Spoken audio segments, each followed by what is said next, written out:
Thank you very much.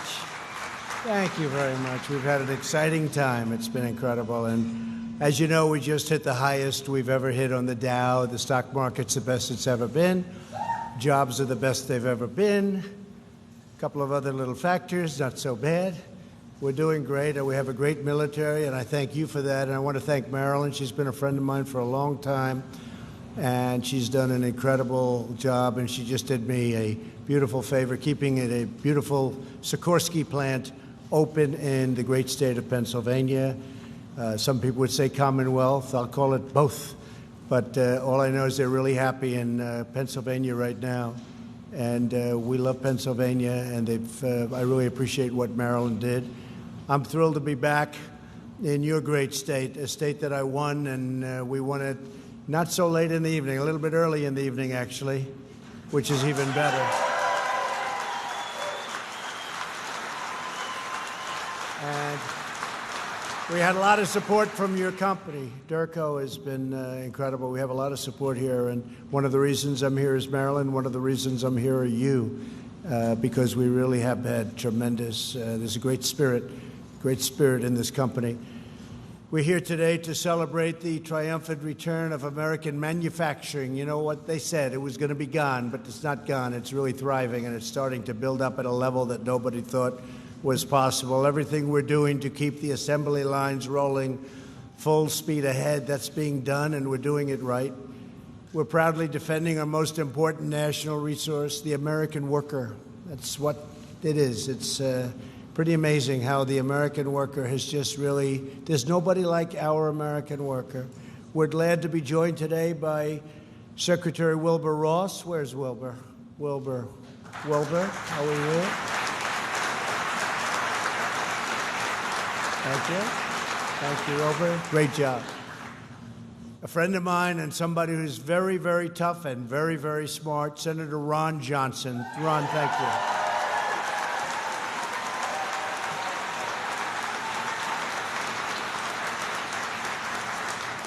And two real fighters. They fight for us, and they fight for you, and they fight like nobody. Representatives Glenn Grothman and Sean Duffy. Sean, thank you, Sean. Thank you, fellas. Thank you.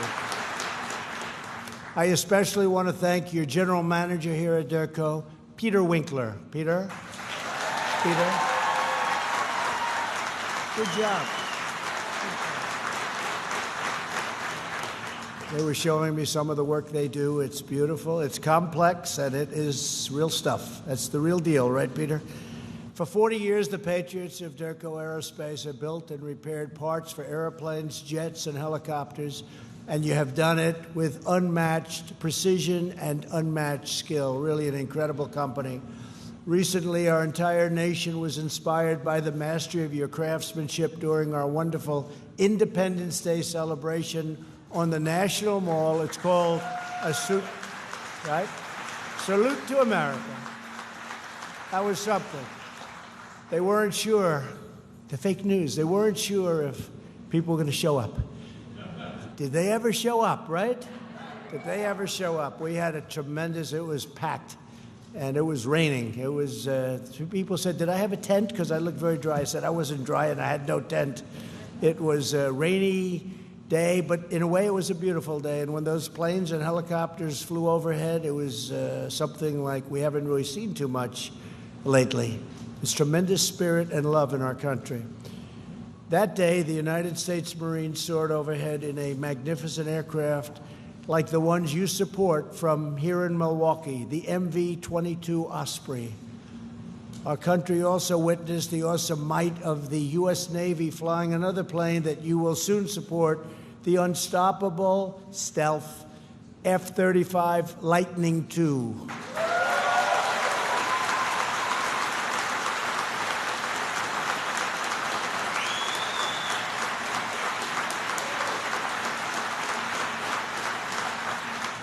I get to meet a lot of pilots. I once said to one of the pilots, he looked like central casting. He looked like Tom Cruise, but maybe better. A little taller and a little stronger. And I said, so tell me, how good is the F-35 compared to other planes, enemy craft? He said, well, they have a problem. They can't see it. I said, that sounds good to me, not knowing too much about it. That sounds good. But he said, there's nothing like it. And I remembered that was a long time ago now, toward the beginning. In addition, workers at this facility help maintain our massive C-130 Hercules transport planes and our fearsome UH-60 Black Hawk helicopters and our F-16 Fighting Falcons. Great.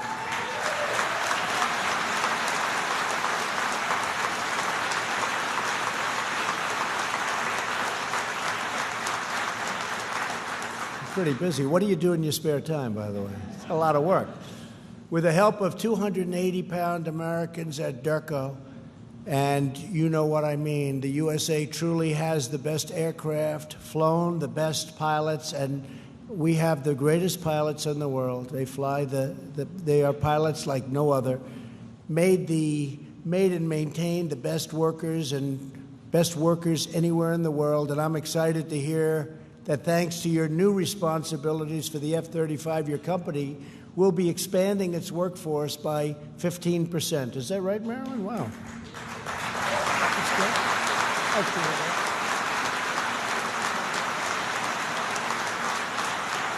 Right. Since the election, we've created more than 6 million new jobs. Nobody would have believed that during the campaign. If I would have said 6 million jobs, they would have said, oh, he's exaggerating.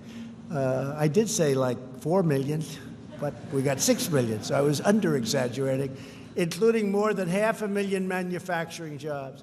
We added 224,000 jobs last month alone, which is a tremendous number, far greater than projection. Last year, U.S. manufacturers reported the highest optimism ever recorded. So folks like Marilyn would say we're the most optimistic we've ever been. Would you say that's true? You better say yes, Marilyn. She knows. I know Marilyn very well, and I know she feels that way. We're now the economic envy of the entire world. When I meet prime ministers and presidents and kings and queens, they all start off by congratulating me on the great economy. Wages are rising fast, and rising fastest for our blue-collar workers. That's exciting.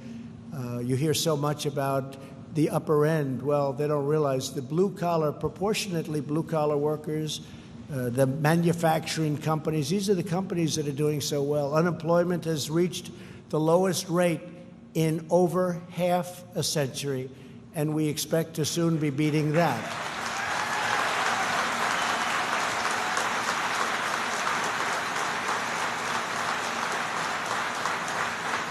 African American, Asian American, and Hispanic American unemployment have reached their lowest levels ever in the history of our country.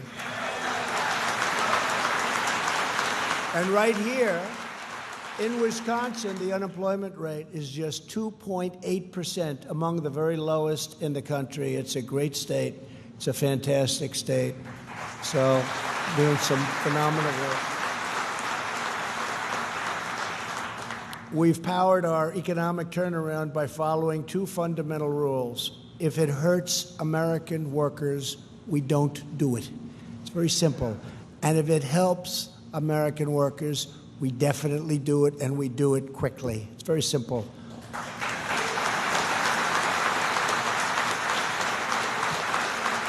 Our agenda is pro-worker, pro-family, pro-growth, 100% pro-American. It's America first. It's make America great again. And you know what? Now it's keep America great, because we're doing awfully well. We're doing awfully well.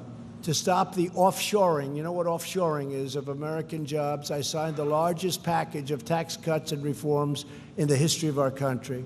Since then, $876 billion, that's a lot even for you, Marilyn, right? That's a big number, has poured back into the United States from abroad. We want companies to invest, hire, build, and grow right here in America and right here in Wisconsin.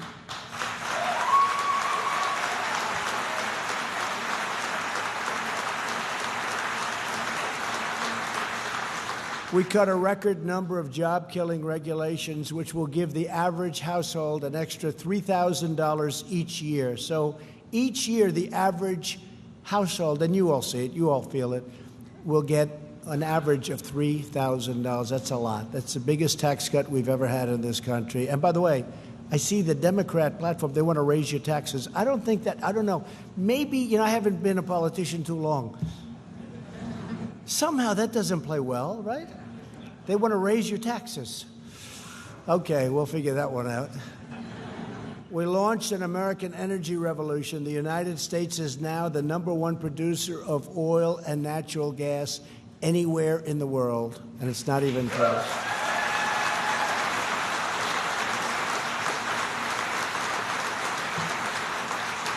And with a couple of environmental approvals for certain pipelines, we can get that and really do something with that number. It'll go up very substantially, very quickly, especially in the state of Texas. We're reversing decades of economic surrender and restoring America's industrial might. We surrendered economically. What we did was so crazy.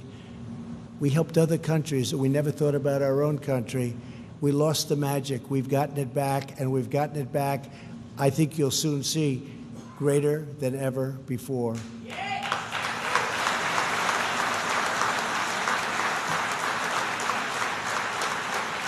And your executives know this. Companies are pouring back into our nation. Automobile companies from Japan and other nations are pouring back in. Many of the great auto companies are coming back into Michigan. They're coming back into Pennsylvania, Ohio, Florida, North Carolina. You have not so many jobs left. We have to get some more workers over here, I think, Maryland. We have to do something. But we have automobile companies and other companies pouring back in. And you had the greatest year you've ever had in the history of this state. This is a great state, but you had your best economic year that you've ever had, so that's great. Our nation was made of vibrant and strong, and it's got to be the most powerful, the best. It really was made with American manufacturing.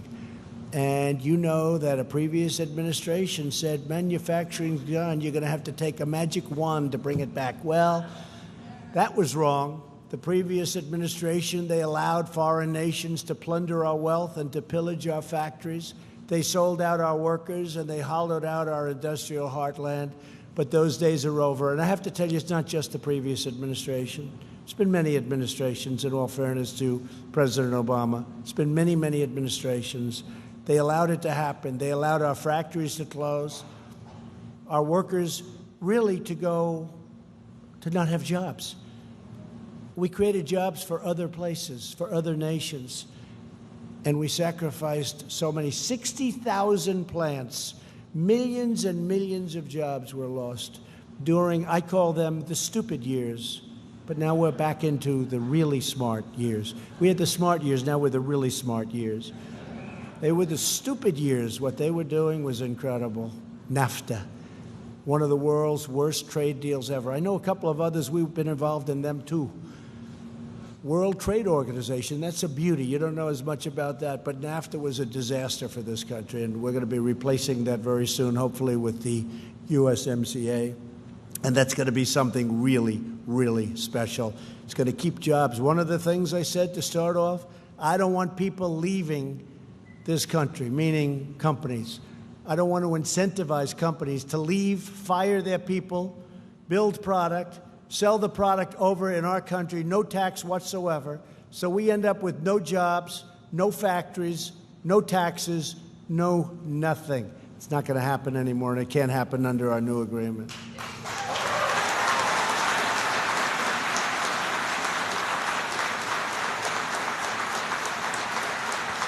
And I've been talking about this subject for 20 years. It's possibly one of the reasons I ran. I used to look at Michigan, where they'd lose their car companies one after another. You lost so many companies in Wisconsin. Everybody lost, Ron. Everybody lost companies. They were losing companies left and right. And we're not going to have that anymore. We have an incentive now to stay in this country. We have an incentive to build and manufacture in this country. And that's the way we want it. That's the way it's going to be. It's going to be America first.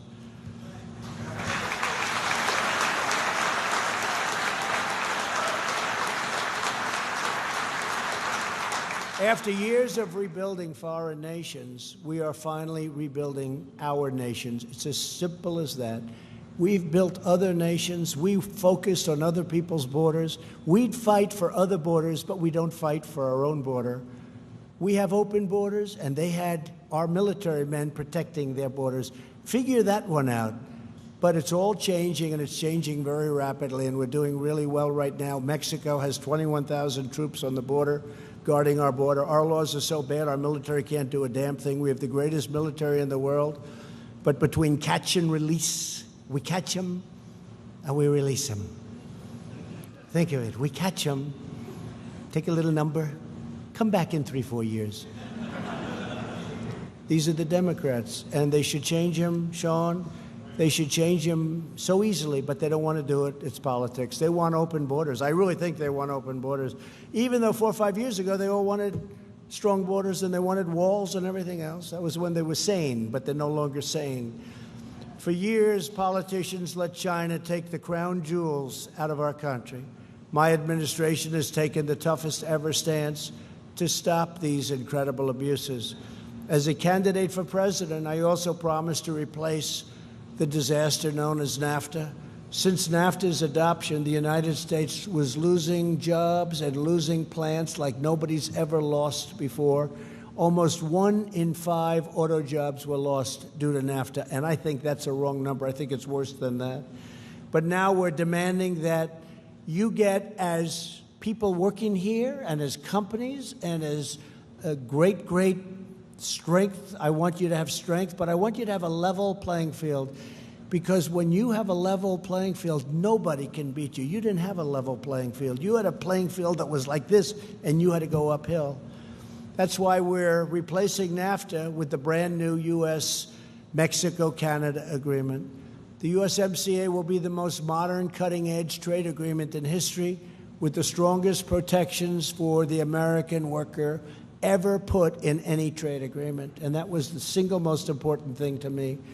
The USMCA will close the biggest loopholes that caused the mass exodus of manufacturing. You had an exodus of manufacturing under NAFTA.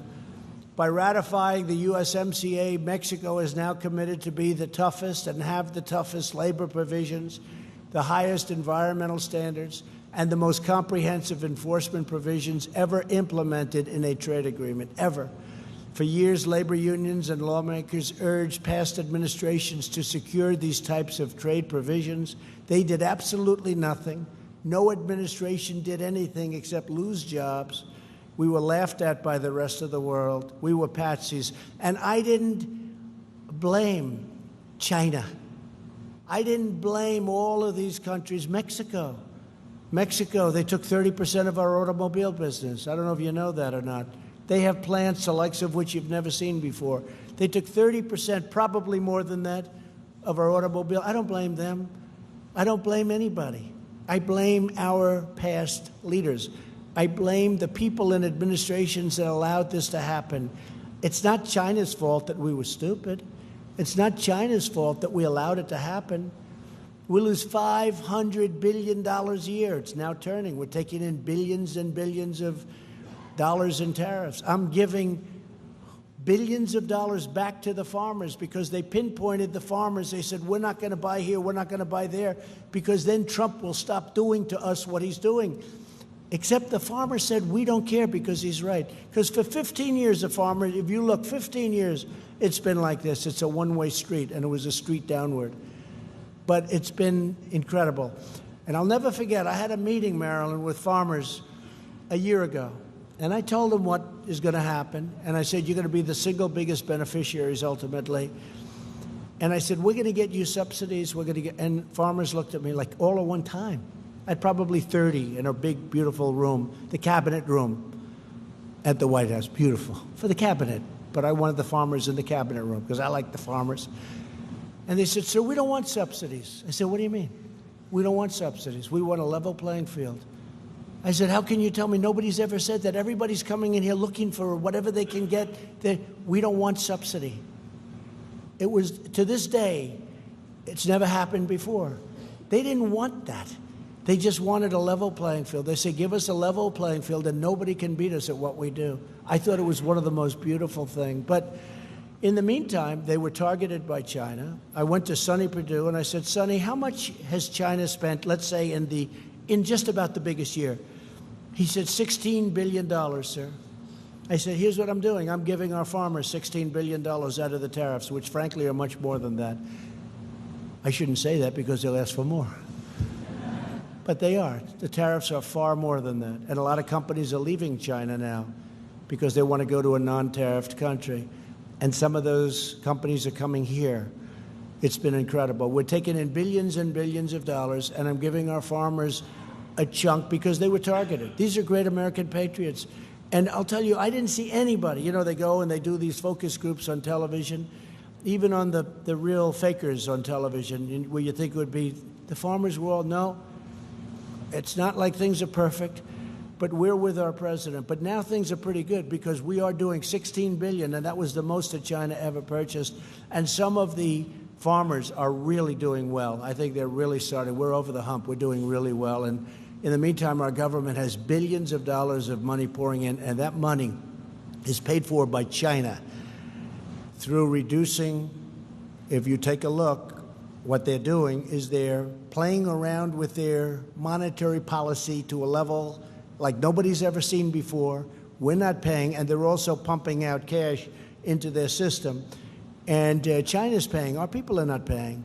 Now, other countries, it's a little bit different. China's China. But they're doing things in order to make sure that they keep those jobs in China. But they're losing a lot of companies, and some of those companies are coming here because we get it done. We know how to get it done. I know how to win. We win. Maryland knows how to win. This company knows how to win. The job you've done is incredible at this company. That's why I'm glad I'm here. The USMCA is vital to the future of the American automobile industry. Under NAFTA, foreign companies could manufacture thousands of their parts overseas, ship them to Mexico and Canada for assembly, and send their foreign-made cars right into the United States tax-free. You knew about that, Mr. Manager, right? Tax-free.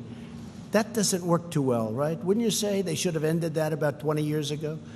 With the USMCA, we have declared no more of that nonsense. We're not letting it happen. 75% of every automobile under the deal must be made in North America, and we're requiring a large portion to be made by high-wage labor, which means American labor, because you were competing against people that, frankly, were getting slightly less money than you do. Am I trying to be nice when I say that? Does anybody object to hearing that?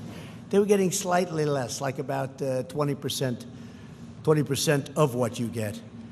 The USMCA is, but it was unfair to our country. It was unfair to our people. It was unfair to our workers. The USMCA is estimated to create 76,000 brand new American auto jobs, and very quickly. That means more cars, more trucks, and auto parts will be stamped with those beautiful words, made in the USA. Remember, we used to see that all the time, made in the USA?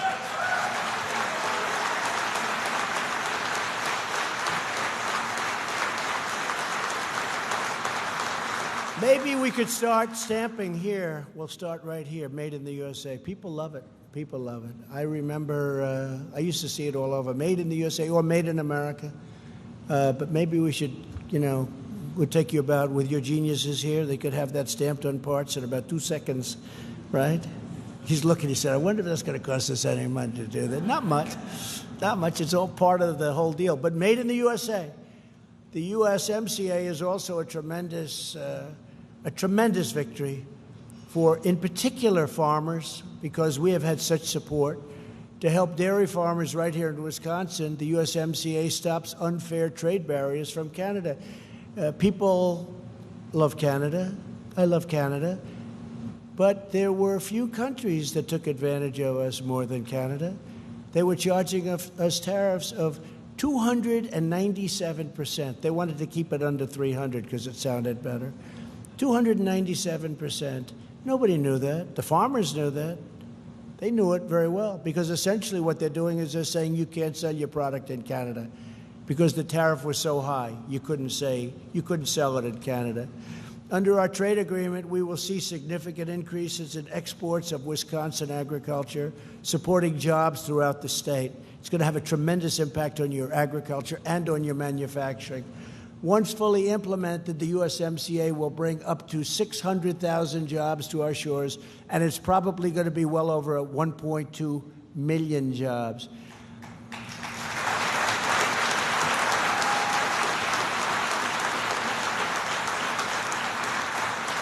And here at Derco, you'll be able to expand your commerce with Canadian customers and suppliers, and they'll be buying your product. Now they have an incentive to buy your product. Before this deal, they had no incentive whatsoever to buy product in the United States. I want to personally thank Marilyn and Lockheed Martin for supporting this groundbreaking agreement. What you've done is really great. You've been calling everybody, I hope, right? I've heard you have. You know, the wake was left. They're calling, can you get her off our back? That's good. That's what I want. That's why I told Marilyn, see if you can do it, if you want to do it. We need help from the Democrats to get it done because it's political season. And I say it's a bipartisan. Let it be a bipartisan bill. I don't want credit for it. Let it be a bipartisan bill, the USMCA. For years, members of Congress have demanded a replacement for NAFTA. Now they finally have the best replacement that they could ever even imagine. The farmers can't believe it. The manufacturers can't believe it. Even, Maryland, the unions can't believe it. It's good for everybody. So on behalf of our nation's loyal, hardworking citizens, I'm calling on Congress to pass USMCA and send it to my desk immediately for signature. We shouldn't be playing around. And every day that goes by, it gets more and more political because we get closer and closer to the election. And maybe it's harder. It shouldn't be hard. I mean, the day before, you should sign this the day before the election. But view it as a bipartisan bill. And it shows that Congress is doing something other than wasting time on the witch hunt and the nonsense that they work so hard at. They work so hard. If they worked 1/100th as hard on immigration, it would be solved in about 15 minutes. It's just a waste of time. Amazing.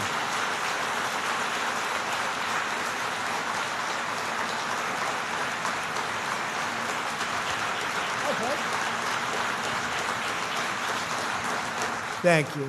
To ensure that all citizens can thrive, the modern economy as we know it, and it's really gotten modern, we also launched the Pledge to America's Workers. I'm thrilled that Lockheed Martin has committed to providing apprenticeships and workforce development opportunities for 8,000 of our great citizens. Thank you.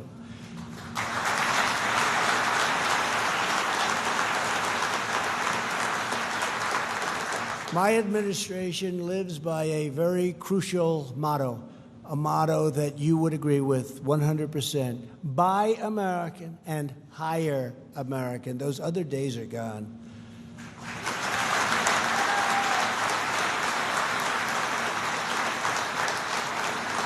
So as we restore our economy, we're really restoring our standing in the world. We're respected again. America is respected again like it hasn't been respected in many, many years. We were laughed at. We were scoffed at. We were liked. Why shouldn't we be liked? We were a patsy. But we're respected again, folks. As you know better than anyone, economic security is national security. And here at Derco, 1 in every 5 employees is a veteran. That's a great number.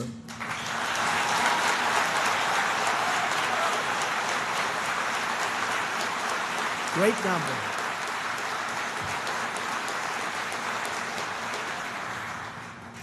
And by the way, Sean, stand up for a second, Sean. I want to just say, reciprocal trade, right? I put him in charge. I said, do me a favor. When a country charges us 100%, we charge them 100%. When a country charges us 25%, we charge them 25%. When one charges us, in some cases, 340%, we charge them 3%. So something's going to happen. Maybe they'll go down to 0, or maybe we'll take in a lot of money. But Sean's in charge. The Reciprocal Trade Act of probably, we'll say, 2019 or 2020, call it whatever you want.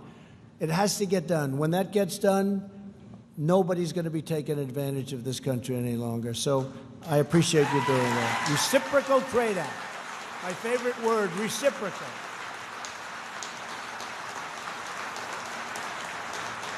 It's my favorite word, reciprocal. Among those with us today is Teresa Spradertrin, who began her career in the U.S. Air Force and the Wisconsin Air National Guard. Where is she? Where is she? Come on up here. Come up. Come on. In the military, She supported legendary aircraft such as the U-2 and the SR-71 Blackbird for the past 21 years from right here in Durko. They like you, by the way, Teresa. They really like you. You know, you like them too, I'll bet, right? I do. Teresa's continued to keep our nation's aircraft flying. I want to just thank you. You're a very special person. I said, I want a couple of special people. We don't have too much time, just give me one. And they gave me you. That's pretty good. Say a few words.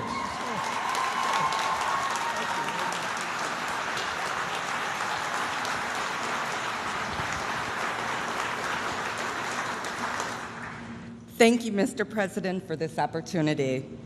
When I joined the Air Force after high school, I never imagined where this journey would take me. It has been amazing. One of the many things that I enjoy about being a part of Durko and Lockheed Martin is that I get to work alongside the most talented people in the aviation industry, such as yourself.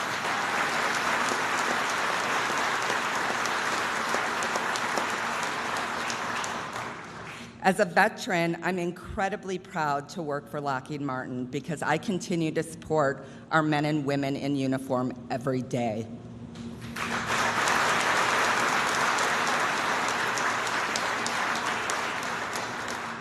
Thank you, Mr. President, for your steadfast support of our military.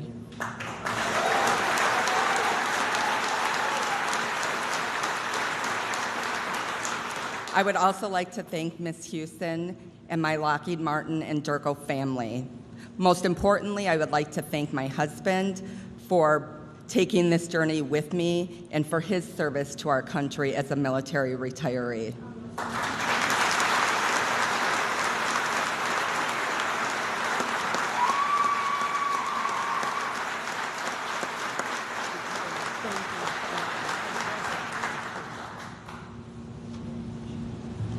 Great job. Thank you, Teresa. Thank you very much. Good family. Nice? Beautiful. Thank you. To ensure our service members have the tools they need, we're rebuilding the U.S. Armed Forces with $700 billion last year, and this year $716 billion. That's the highest ever. And I must say the projected budget is probably in the neighborhood of, you'll be happy about this, Marilyn, $730 billion, maybe $733 billion. But, you know, our armed forces were depleted. They were just depleted.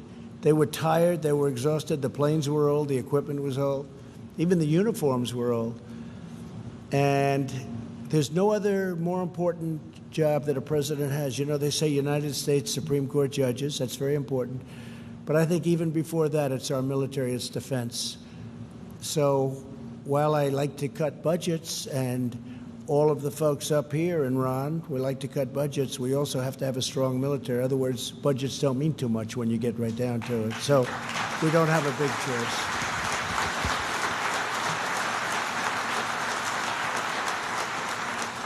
So our commitment to our defense industrial base is creating jobs for Wisconsin workers in Milwaukee, Oshkosh, and all across this wonderful state. From Wisconsin to Arizona, Pennsylvania to California, workers such as you are forging new tanks and ships and submarines and beautiful American aircraft to make our military the most powerful anywhere on the face of the earth.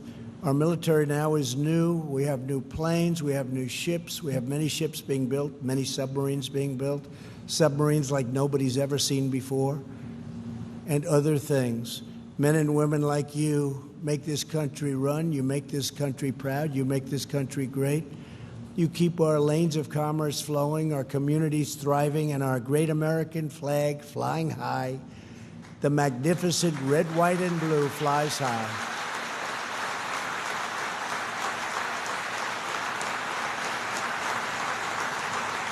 Every day you're building our nation's unlimited future, and you are doing it with American hands, American hearts, and with American steel. Our steel companies are coming back so strongly. The dumping is slowing down, and when they do dump, they pay a very, very heavy price. It's called 25% right into the Treasury of the United States. and our steel companies are coming back, and they're coming back strong. No one can beat the American worker, and no one can match the might of loyal, dedicated, patriotic American citizens. You incredible people. Today and every day, we will fight for our workers. We will fight for your families. We will fight for Wisconsin, and we will fight with all of our soul for the glorious nation that we all love. Together, we are making America stronger and greater than ever before. And to Maryland, to everyone at Derco, I want to thank you, sir. I want to thank you very much. What a job you do, what a great company this is, and what incredible people I've met today. And it's been my honor to be here. God bless you. God bless everyone. Thank you. Thank you.